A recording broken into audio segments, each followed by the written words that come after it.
कैसे देखती हैं सना मिर्ज़ा आप इस सारे मामले को?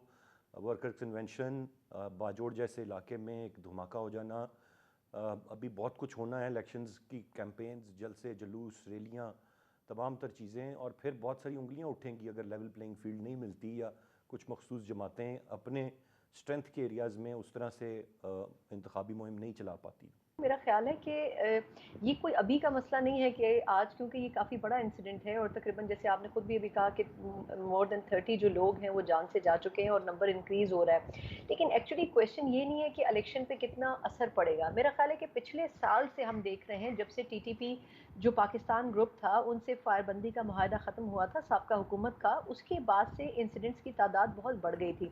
खालिद खुरासानी, गालिबन मुझे शायद आमिर भाई भी करेक्ट करेंगे अगर मैंने गलत कहा हो, तो ये ग्रुप था जिसने बड़ा ओपनली उस वक्त कहा था, और इस्लामाबाद में इस हवाले से एक कार्रवाई भी हुई थी, और उस वक्त इन्होंने बड़ा स्पेसिफिकली कहा था कि हम सिक्योरिटी एजेंसियों को टारगेट करेंगे। लेकिन अब आज अगर अवामी इज्तिमा को टारगेट किया गया है तो यकीनन इसका पहलू यह है कि ये इसको एक्सपेंड करना चाहते हैं। एक पहलू यह है क्योंकि उस वक्त ये कहा गया था कि हम सिर्फ सिक्योरिटी एजेंसीज को, सिक्योरिटी इदारों को, सिक्योरिटी के एहलकारों को टारगेट करेंगे। लेकिन अगर अब ये अवामी इज्तिमात में बढ़ रहे हैं तो इसका मतलब ये है कि अब हर किस्म के इंसिडेंट के लिए हमें तैयार रहना चाहिए।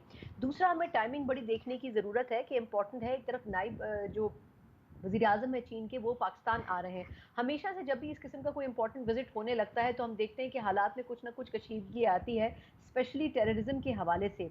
जहाँ तक इसका फ्यूचरिस्टिक बात है कि इलेक्शन पे कितना असर पड़ेगा, तो ये तो मेरा ख्याल है 2013 से लोग कंपेयर करते हैं कि जी उस वक्त हालात बड़े ख़राब थे लेकिन फिर भी इलेक्शन हो गए थे। मेरे ख्याल से उस वक्त के हालात बहुत मुख्तलिफ थे और इस वक्त के हालात बहुत मुख्तलिफ हैं। अभी तो पॉलिटिकल पार्टीज़ जो हैं वो इलेक्शन कैंपेन के मोड में ही नहीं जा सकी हैं। ये तो बड़े शुरुआती इज्तिमात हैं जो कि हो रहे हैं। किसी पॉलिटिकल पार्टी का मैं उस तरह कन्वेंशन ही नहीं देख सकी, ना नून लीग का, ना पाकिस्तान पीपल्स पार्टी का, बड़े रेयर अभी हो रहे हैं। अगर हम उस फेज़ में चले गए और इस किस्म के इंसिडेंट्स होने लगे तो एक बहुत बड़ा निशान इसमें बन जाएगा सवालिया कि आया क्या हम इलेक्शन में कंटेस्ट कर सकते हैं। इसमें बहुत से इश्यूज में एक कि हमने कितनी तैयारी की हुई है सिक्योरिटी के हवाले से।